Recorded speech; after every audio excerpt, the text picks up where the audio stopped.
আমি মোহাম্মদ সবুজ, সিনিয়র প্রভাষক, ফিনান্স অ্যান্ড ব্যাংকিং বিভাগ, মাইলস্টোন কলেজ, উত্তরা, ঢাকা।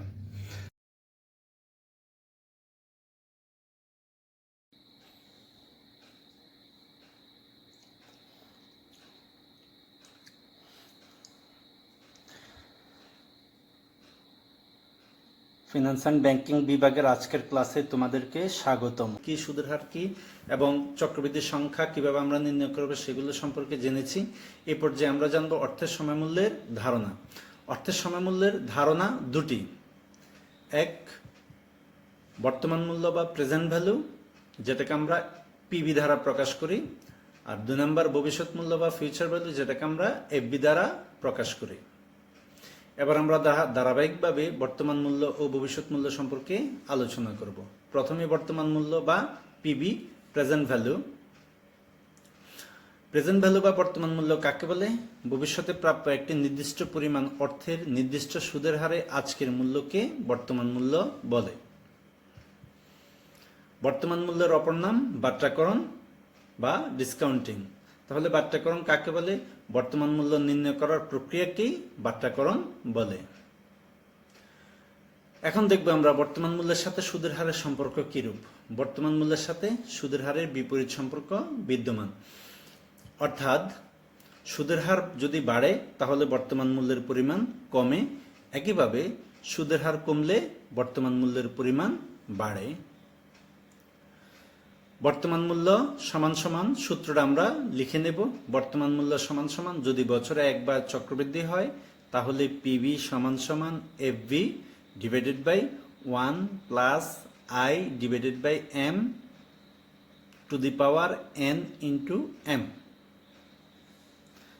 আমি আবার বলছি, বর্তমান মূল্য নির্ণয়ের সূত্র, যদি বছরে একাধিকবার চক্রবৃদ্ধি হয় তাহলে পিবি সমান সমান FB divided by 1 plus I divided by M to the power N into M. আর যদি বছরে একবার চক্রবৃদ্ধি হয় তাহলে বর্তমান মূল্য পিবি সমান সমান FB divided 1 plus I to the power M. আমি আশা করি তোমরা লিখতে পারছো।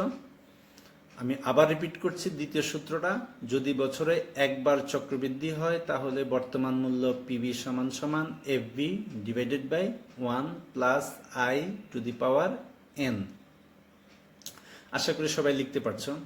এবার আমরা বর্তমান মূল্য নির্ণয়ের মধ্যে চলে যাই। বর্তমান মূল্য আমরা কিভাবে নির্ণয় করব? এখানে একটা উদ্দীপক দেওয়া আছে। জনাব সুমন একটি বীমা কোম্পানি থেকে 10 বছর পর 5 লক্ষ টাকা পাওয়ার আশায় কিছু টাকা জমা রাখতে চান।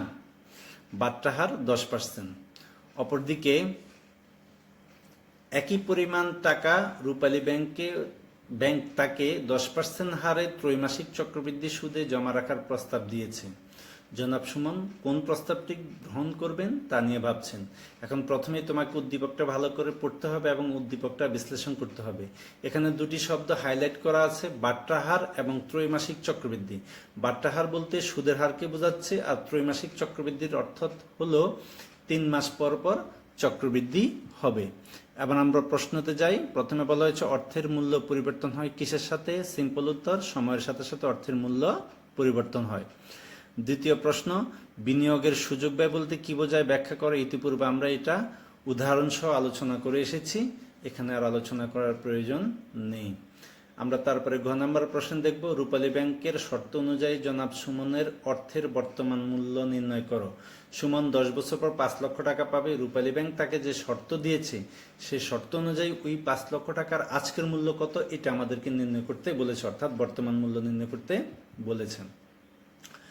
তারপরে ঘ নম্বরে জানতে চাইছে যে সুমনের জন্য কোন প্রস্তাবটি গ্রহণ করা উচিত এবং কেন, অর্থাৎ বীমা কোম্পানি এবং রূপালী ব্যাংক এই দুটার মধ্যে সুমন কোন প্রস্তাবটা গ্রহণ করবে সেটা তোমার কাছে জানতে চেয়েছে। আমরা তাদেরকে অবশ্যই একটা উত্তর দেব। আমরা আসব রূপালী ব্যাংকের শর্ত অনুযায়ী জনাব সুমনের অর্থের বর্তমান মূল্য নির্ণয়। তাহলে দেওয়া আছে, প্রথমে আমরা আগে তথ্যগুলো লিখব।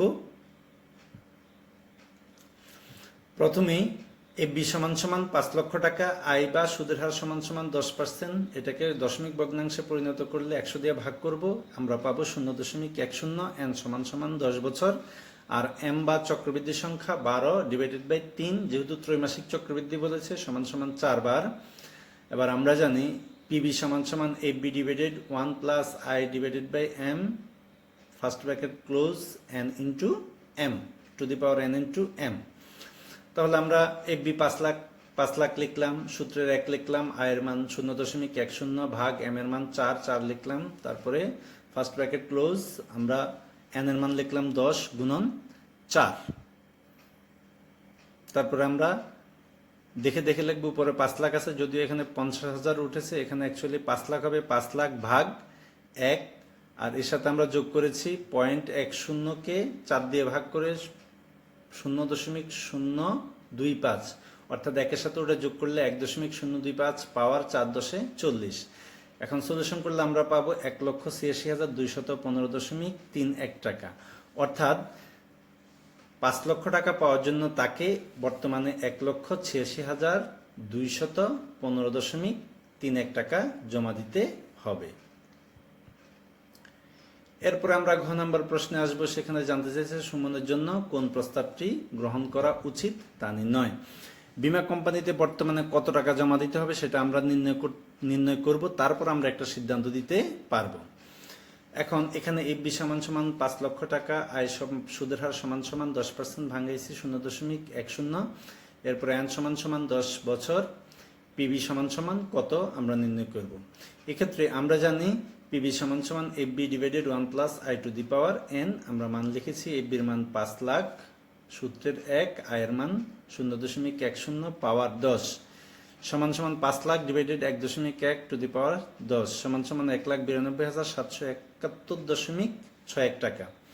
এখন রূপালী ব্যাংকে জমা দিতে হবে 1 লাখ, রূপালী ব্যাংকে জমা দিতে হবে আমাদের 1,86,215 টাকা। অপরদিকে বীমা কোম্পানিতে জমা দিতে হবে 1,92,771 টাকা। এবার আমরা সিদ্ধান্ত দেব, যেহেতু রূপালী ব্যাংকে বর্তমানে কম টাকা জমা দিতে হবে, তাই জনাব সুমনের জন্য রূপালী ব্যাংকের প্রস্তাবটি গ্রহণ করা উচিত। আশা করি সবাই বুঝতে পেরেছে এবং করতে পারবে। এরপরে আমরা যাব ভবিষ্যৎ মূল্য নির্ণয় বা ভবিষ্যৎ মূল্য ফিউচার ভ্যালু বা এফবি। তাহলে প্রথমে ভবিষ্যৎ মূল্য কাকে বলে আমরা সংজ্ঞাটা জানবো। বর্তমানে বিনিয়োগকৃত নির্দিষ্ট পরিমাণ অর্থ নির্দিষ্ট সুদের হারে মেয়াদ শেষে যে মূল্য দাঁড়ায় তাকে অর্থের ভবিষ্যৎ মূল্য বলে। সহজ একটা উদাহরণের মাধ্যমে আমরা বিষয়টা বুঝি। তোমার কাছে বর্তমানে 10 লক্ষ টাকা আছে, এই টাকা তুমি 5 বছরের জন্য সোনালী ব্যাংকে জমা দিয়েছ। সোনালী ব্যাংক তোমাকে 10% সুদ দিবে। মেয়াদ শেষে তুমি সোনালী ব্যাংক থেকে 15 লক্ষ টাকা পেয়েছো, তাহলে তোমার 10 লক্ষ টাকা 5 বছরে 15 লক্ষ টাকা হয়েছে। এটাকে আমরা বলবো ভবিষ্যৎ মূল্য। ভবিষ্যৎ মূল্যের অপর নাম চক্রবৃদ্ধিকরণ বা কম্পাউন্ডিং। এটাকে আমরা বাংলায় বলি চক্রবৃদ্ধিকরণ আর ইংলিশে বলি কম্পাউন্ডিং। কম্পাউন্ডিং বা চক্রবৃদ্ধিকরণ কাকে বলে? ভবিষ্যৎ মূল্য নির্ণয় করার প্রক্রিয়াকেই চক্রবৃদ্ধিকরণ বলে। দুঃখিত, এখানে বানানটা ভুল আছে। চক্রবৃদ্ধিকরণ বলে। ভবিষ্যৎ মূল্য নির্ণয় করার প্রক্রিয়াকে চক্রবৃদ্ধিকরণ বলে। ভবিষ্যৎ মূল্যের সাথে সুদের হারের ধনাত্মক সম্পর্ক বিদ্যমান বা সমমুখী সম্পর্ক বিদ্যমান অথবা পজিটিভ সম্পর্ক বিদ্যমান, যাই বলো। অর্থাৎ সুদের হার বাড়লে ভবিষ্যৎ মূল্য বাড়বে, সুদের হার কমলে ভবিষ্যৎ মূল্য কমবে। সুদের হার যত বাড়বে তোমার ভবিষ্যৎ মূল্য তত বেশি হবে, আবার সুদের হার যত কমতে থাকবে তোমার ভবিষ্যৎ মূল্যও ততটা কম হবে। এখন ভবিষ্যৎ মূল্য নির্ণয় করারও দুইটা সূত্র আছে। একটা হলো বছরে একবার চক্রবৃদ্ধিতে, আরেকটা হলো বছরে একাধিকবার চক্রবৃদ্ধিতে। যদি বছরে একবার চক্রবৃদ্ধি হয় তাহলে FB future value FB is equal to PB into 1 plus I to the power N. এখানে পিবি হলো বর্তমান মূল্য, আই হলো সুদের হার, এন হলো মেয়াদ বা বছর। একইভাবে যদি বছরে একাধিকবার চক্রবৃদ্ধি হয় তাহলে এফবি সমান সমান PB into 1 plus I divided by M to the power N into M. এখানে পিবি সমান সমান বর্তমান মূল্য, আই সুদের হার, এম চক্রবৃদ্ধির সংখ্যা, এন হলো মেয়াদ বা বছর। আশা করি তোমরা সূত্র দুটা বুঝতে পেরেছ এবং অঙ্ক করার ক্ষেত্রে দুইটা সূত্র প্রয়োগ করতে পারবে। আবারও বলছি, যদি বছরে একবার চক্রবৃদ্ধি হয় তাহলে প্রথম সূত্রটি, আর যদি বছরে একাধিকবার চক্রবৃদ্ধি হয় তাহলে দ্বিতীয় সূত্রটি হবে। এবার আমরা ভবিষ্যৎ মূল্য নির্ণয় করব। উদ্দীপক আছে, উদ্দীপকটা সবাই পড়ো। বাংলাদেশ ক্রিকেট দলের অধিনায়ক Shakib Al Hasan man of the match এর পুরস্কার হিসেবে 5 লক্ষ টাকা পেলেন। তিনি এ টাকা 10 বছর মেয়াদী আমানতে রাখতে চান। ঢাকা ব্যাংক তাকে 12% বার্ষিক চক্রবৃদ্ধি সুদে এবং প্রাইম ব্যাংক তাকে 12% মাসিক চক্রবৃদ্ধি সুদে টাকা জমা রাখার প্রস্তাব দেয়। জনাব সাকিব উভয় ব্যাংকের প্রস্তাব নিয়ে ভাবছেন। এখন আমরা সাকিবকে সিদ্ধান্ত দেব সাকিব আসলে কি করবে। প্রথম প্রশ্ন, কখন কারবার দেউলিয়া হয়? ঋণের অর্থ পরিশোধে ব্যর্থ হলে কারবার দেউলিয়া হয়। অর্থাৎ তুমি কারো কাছ থেকে ঋণ গ্রহণ করেছো, ঋণের অর্থ পরিশোধ করতে পারোনি। এই ক্ষেত্রে ওই ব্যক্তি বা প্রতিষ্ঠান যদি আদালতে তোমাকে দেউলিয়া ঘোষণা করার জন্য আবেদন করো, তাহলে তুমি দেউলিয়া হয়ে যেতে পারো। অর্থাৎ ঋণের অর্থ পরিশোধে ব্যর্থ হলে কারবার দেউলিয়া হতে পারে। রুল 72 কি? উদাহরণ সহ ব্যাখ্যা করো। রুল 72 কি আমরা ইতিপূর্বে আলোচনা করেছি, এখানে আর আমরা আলোচনা করব না। সাকিব আল হাসান ঢাকা ব্যাংকে টাকা জমা রাখলে মেয়াদ শেষে কত টাকা পাবে সেটা আমাদের নির্ণয় করতে হবে, এবং সর্বশেষ আমরা নির্ণয় করব সাকিব আল হাসান কোন বিকল্পটিতে বিনিয়োগ করবেন বা কোন বিকল্পে বিনিয়োগ করা উচিত, যুক্তিসহ বুঝিয়ে দাও। ঘ নম্বরের সমাধান আমরা করব ঢাকা ব্যাংকে টাকা জমা রাখলে সাকিব আল হাসান মেয়াদ শেষে কত টাকা পাবেন তা নির্ণয়। তাহলে প্রথমে আমরা তথ্যগুলো বের করব। এখানে পিবি সমান সমান 5 লক্ষ টাকা, আয় বা সুদের হার সমান সমান 12%, দশমিক ভগ্নাংশে পরিণত করলে 100 দিয়ে ভাগ করতে হবে, সমান সমান 0.12, এন সমান সমান 10 বছর।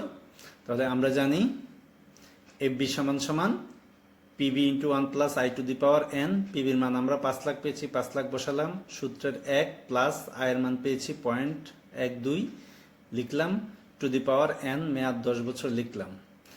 এরপরে একের সাথে 0.12 যোগ করে তাকে যদি তুমি 10 দিয়া পাওয়ার করো, তাহলে তার মান হবে 3.1058482083 এটাকে তুমি 5 লক্ষ দিয়ে গুণ করলে গুণফল পাবে 15,52,924.1041 টাকা। অর্থাৎ ঢাকা ব্যাংকে টাকা জমা রাখলে সাকিব আল হাসান মেয়াদ শেষে 15,52,924.1041 টাকা পাবেন। তোমরা সবাই নিশ্চয়ই এতক্ষণে করে ফেলেছ, আশা করি তোমরা বুঝেছ। এবার ঘ নাম্বার প্রশ্নের উত্তর, সাকিব আল হাসান কোন বিকল্পটি নির্বাচন করবে বা কোন বিকল্পটি তার নির্বাচন করা উচিত তা নির্ণয়। প্রথমে আমরা লিখব যে প্রাইম ব্যাংকে টাকা জমা রাখলে মেয়াদ শেষে কত টাকা পাবে। বিকজ ঢাকা ব্যাংকে জমা রাখলে কত টাকা পাবে সেটা ইতিমধ্যে আমরা নির্ণয় করেছি। এবার আমরা প্রাইম ব্যাংকের প্রস্তাবটি মূল্যায়ন করব, তারপর আমরা একটা সিদ্ধান্ত দেব। তাহলে প্রথমে তথ্য বের করব, দেওয়া আছে পিবি সমান সমান 5 লক্ষ টাকা, সুদের হার আয় সমান সমান 12%, এন সমান সমান 10 বছর, এম সমান সমান 12/1 সমান সমান 12। বিকজ এখানে বলা হয়েছে মাসিক চক্রবৃদ্ধিতে প্রাইম ব্যাংক সুদ দিবে, কারণ এখানে সূত্রে এম আসবে, এম সমান সমান 12/1 সমান সমান 12 বার। তাহলে আমরা জানি এফবি সমান সমান PB into 1 plus I divided by M to the power N into M. এখানে পিবি 5 লক্ষ টাকা আর 1 প্লাস আয়ের মান 12/12, ফার্স্ট ব্র্যাকেট ক্লোজ, এন এর মান 10 বছর, এম এর মান 12।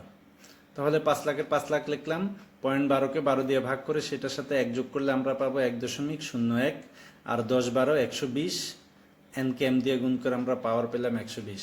আবার 5 লাখকে 1.01 টু দি পাওয়ার 120 অর্থাৎ 120 দিয়ে গুণ করে দেখো, আমরা রেজাল্ট পাবো 16,50,193.44 টাকা। এখন দেখো সাকিব যদি ঢাকা ব্যাংকে টাকা জমা রাখে তাহলে সাকিব পাবে কত টাকা? 15,52,924 টাকা। 15,52,924 টাকা। একইভাবে সাকিব যদি প্রাইম ব্যাংকে টাকা জমা রাখে তাহলে সে কত পাবে? 16,50,193 টাকা। তাহলে যেহেতু প্রাইম ব্যাংকে টাকা জমা রাখলে 16,50,193.44 বিয়োগ 15,52,924.1041 টাকা সমান সমান 97,269.3431 টাকা বেশি পাবেন, তাই তার জন্য প্রাইম ব্যাংকে টাকা জমা রাখা উচিত। তাহলে যেহেতু সে প্রাইম ব্যাংক থেকে 97,000 সামথিং বেশি পাবে, তাই তার জন্য প্রাইম ব্যাংকের প্রস্তাবটি লাভজনক। এ পর্যায়ে আমরা দেখব প্রকৃত বা কার্যকরী সুদের হার। তাহলে প্রকৃত বা কার্যকরী সুদের হার কাকে বলে? ঋণ গ্রহীতা প্রকৃতপক্ষে ঋণদাতাকে যে সুদের হারে ঋণের টাকা পরিশোধ করে তাকেই প্রকৃত বা কার্যকরী সুদের হার বলে। তুমি কোনো ব্যক্তি বা প্রতিষ্ঠানের কাছ থেকে ঋণ নিয়েছো, এখন তুমি ঋণ গ্রহীতা, আর যে ঋণ দিয়েছে সে হলো ঋণদাতা। তুমি ঋণদাতাকে যে সুদের হারে টাকা পরিশোধ করবে সেটাকে বলা হবে প্রকৃত সুদের হার বা কার্যকরী সুদের হার। এখন তোমার প্রশ্ন হলো, স্যার আমি যখন ঋণ গ্রহণ করেছি তখনই তো আমি তার কাছ থেকে একটা চুক্তিবদ্ধ সুদের হারে ঋণ গ্রহণ করেছি, তাহলে আমাকে আবার অন্য সুদের হারে পরিশোধ করতে হবে কেন? এটা আমরা একটা উদাহরণ করব, উদাহরণ করলে আমরা বুঝতে পারবো। এবার আসো, সুদের হার মূলত দুইটা, একটা হলো নামিক সুদের হার আর একটা হলো কার্যকরী বা প্রকৃত সুদের হার। তাহলে নামিক সুদের হার কি? ঋণদাতা ও ঋণ গ্রহীতার মধ্যে যে সুদের হারে ঋণ চুক্তি হয় তাকে নামিক সুদের হার বলে। একটু আগে বলেছিলাম তুমি 12% সুদে ঋণ নিয়েছো, তাহলে এই 12% হলো তোমার চুক্তিবদ্ধ সুদের হার, এটাকে আমরা বলবো নামিক সুদের হার। এবার আসো প্রকৃত সুদের হার নির্ণয়। উদ্দীপকটা মনোযোগ দিয়ে পড়ো। গ্রামীণ মহাজন থেকে সাপ্তাহিক 1% হার চক্রবৃদ্ধি সুদে ঋণ গ্রহণ করলে বার্ষিক বা নামিক সুদের হার হবে 52, অর্থাৎ বছরে 52%। কিভাবে 52% হলো? প্রতি সপ্তাহে 1%, 52 সপ্তাহে 1 বছর, তাহলে 52 সপ্তাহে 52%, অর্থাৎ 52 বার চক্রবৃদ্ধি হলে প্রকৃত সুদের হার ভিন্ন হবে। তাহলে তোমার নামিক সুদের হার এখানে কত পার্সেন্ট? 1 × 52 = 52%। তাহলে আমরা এখন দেখবো এখানে আসলে প্রকৃত সুদের হার কত পার্সেন্ট হয়। তাহলে প্রকৃত সুদের হার EAR এর সূত্র আমরা লিখলাম 1 + I/m⁻m - 1। এখন এখানে টিপস মনে রাখবে যে EAR এর অ্যাব্রিভিয়েশনটা কি? ইফেক্টিভ অ্যানুয়াল রেট, অর্থাৎ কার্যকরী সুদের হার। কেউ কেউ আবার এটাকে আবার IAR বলা হয়, ইফেক্টিভ অ্যানুয়াল ইন্টারেস্ট রেটও কেউ কেউ বলে থাকে। তাহলে আমরা প্রথমে আমাদের তথ্যগুলো বের করে নেব। এখানে সাপ্তাহিক সুদের হার 1%, বার্ষিক সুদের হার 1 × 52 = 52%, আর চক্রবৃদ্ধির সংখ্যা 52/1 = 52 বার, বছর সংখ্যা 1। তাহলে প্রকৃত সুদের হার EAR কত? আমরা মানটা বসিয়েছি 1 + 0.52/52 - 1, কারণ এখানে আয়ের হার হলো 52%, 0.52, আর এম এর সংখ্যা হলো 52 বার, তাই 52 আর চক্রবৃদ্ধি 52 বার। তাহলে এবার তুমি সমাধান করো। আমরা পাবো হলো 1.1 × 52 - 1। এখন 1.1 কে × 52 করলে আমরা পাবো 1.67768 - 1। এখন এটা থেকে 1 বিয়োগ করো, বিয়োগ করে যা পাবে তাকে 100 দিয়ে গুণ করো, তুমি পাবো হলো 67.768%। এখন তুমি চিন্তা করো, তোমার নামিক সুদের হার ছিল 52%, অর্থাৎ 52% সুদে তুমি মহাজন থেকে ঋণ গ্রহণ করেছো। এখন তোমাকে ঋণ পরিশোধ করতে হচ্ছে 76.768%। এভাবেই কার্যকরী সুদের হার প্রকৃত সুদের হারের তুলনায় বা নামিক সুদের হারের তুলনায় অনেক বেশি হয়ে থাকে। এখন এই সিদ্ধান্ত যদি তুমি বা এই বিষয়টা যদি তুমি বুঝতে পারো, তাহলে তুমি ব্যাংক থেকে লোন নিয়ে ব্যবসা করার আগে প্রকৃত সুদের হার কত সেটা নির্ণয় করে তুমি বিচার করতে পারবে আসলে ব্যবসা করে তুমি লাভবান হতে পারবে কিনা। আজকে এই পর্যন্তই। সবাই ভালো থাকো, সুস্থ থাকো। সবার সুস্থতা কামনা করে শেষ করছি। আল্লাহ হাফেজ।